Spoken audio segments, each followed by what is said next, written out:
Assalamualaikum warahmatullahi wabarakatuh. Perkenalkan, nama saya Muhammad Fakih bin Rashid. Di sini saya akan mempresentasikan tugas PAI yang berjudul Ciri-ciri Agama Samawi dan Ardi. Yang pertama, saya akan menjelaskan pengertian agama. Agama merupakan sistem kepercayaan dan peribadatan kepada Tuhan dan menjadi pedoman hidup bagi pemeluknya, yang bertujuan agar masyarakat dapat menjalani kehidupannya dengan baik dan benar. Menurut sejarah, agama berasal dari bahasa Sanskerta yang terdiri dari dua kata. A berarti tidak dan gama berarti tidak pergi. Jadi agama berarti tidak pergi, tetap pada jalan yang diwarisi dari generasi ke generasi. Agama juga memiliki pedoman atau tuntunan, yaitu kitab suci. Agama dibagi menjadi dua, yaitu agama Samawi dan Ardi. B. Pengertian agama Samawi dan contohnya. Agama Samawi adalah agama langit, yang berasal dari kata samawat yang berarti langit. Agama yang berasal dari wahyu Allah yang diturunkan untuk nabi dan rasulnya, serta disebarkan untuk para pengikutnya dan diturunkan berupa kitab suci. Berikut adalah contoh agama Samawi. Yang pertama, agama Yahudi. Agama Yahudi adalah agama yang diturunkan oleh Allah Subhanahu wa Ta'ala kepada Nabi Musa, diajarkan kepada anak-anak Israel dengan Taurat sebagai kitab suci. Agama Yahudi juga sering dikaitkan dengan putra Nabi Yakub, yaitu Yehuda. Agama Nasrani. Nasrani adalah agama yang muncul pada masa Konstantinus. Ratu Helena bersama penasihatnya yaitu Paulus mendirikan agama Nasrani dan diangkatnya Yesus sebagai Tuhan pada Konsil pertama.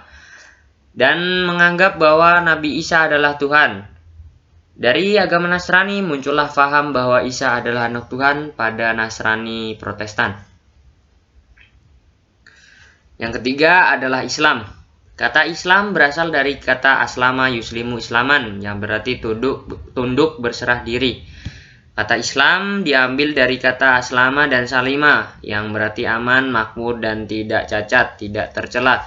Islam adalah agama yang hanya tunduk kepada Allah, agama semua nabi, agama yang sesuai dengan fitrah manusia, agama yang memberi petunjuk kepada manusia, mengatur hubungan antar manusia dengan Tuhan dan manusia dengan lingkungannya.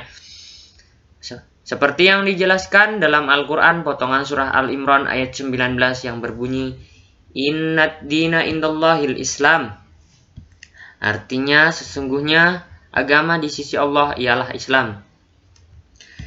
Lalu Allah Subhanahu wa Ta'ala mengutus Nabi Muhammad Shallallahu Alaihi Wasallam sebagai pembawa risalah Islam, sebagai kesatuan risalah dan Nabi penutup. Dilaksanakannya sepanjang masa untuk umat manusia sampai hari kiamat.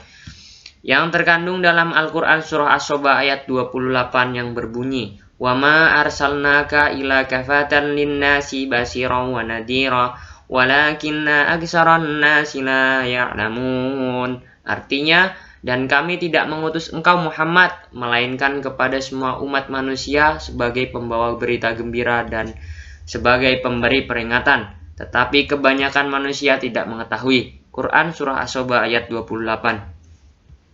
C. Ciri-ciri agama Samawi. Yang pertama, agama ini memiliki kitab suci yang otentik. Ajarannya berasal dari Tuhan.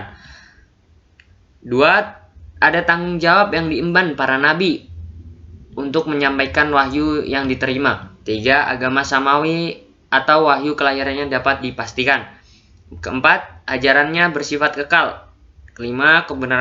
Kebenaran ajarannya bersifat universal dan berlaku untuk semua orang, waktu, dan keadaan. 6. Ajaran ilahinya adalah tauhid mutlak, yaitu satu Tuhan. D. Pengertian agama Ardi dan contohnya. Agama Ardi adalah agama yang berkembang berdasarkan kebudayaan daerah berasal dari olah pikir manusia yang biasa diwarisi oleh nenek moyang, yang menurut paham dinamisme, politeisme, animisme, kemudian diterima secara global meski kitab sucinya bukan berlandaskan wahyu dan merupakan ciptaan manusia. Berikut adalah contoh agama Ardi. Yang pertama adalah Hindu. Hindu adalah suatu agama yang berevolusi sekaligus merupakan kumpulan adat istiadat dan berkedudukan yang timbul dari hasil akulturasi bangsa Arya dan Dravida. Kedua adalah Buddha. Buddha yang berasal dari India kuno adalah agama yang dibawa oleh Siddhartha Gautama sebagai seorang guru besar yang mencapai pencerahan. Ciri-ciri agama Ardi. Pertama, agama yang diciptakan oleh pemuka agama, tidak ada kitab suci, tidak ada nabi, berasal dari daerah dan kepercayaan masyarakat. Konsepsi tentang ketuhanannya adalah politeisme, dinamisme, dan animisme. 4. Kebenaran ajarannya tidak universal, yaitu tidak berlaku untuk semua orang, setiap saat, dan dalam segala keadaan. Sekian presentasi dari saya. Apabila ada kesalahan, mohon maaf. Wassalamualaikum warahmatullahi wabarakatuh.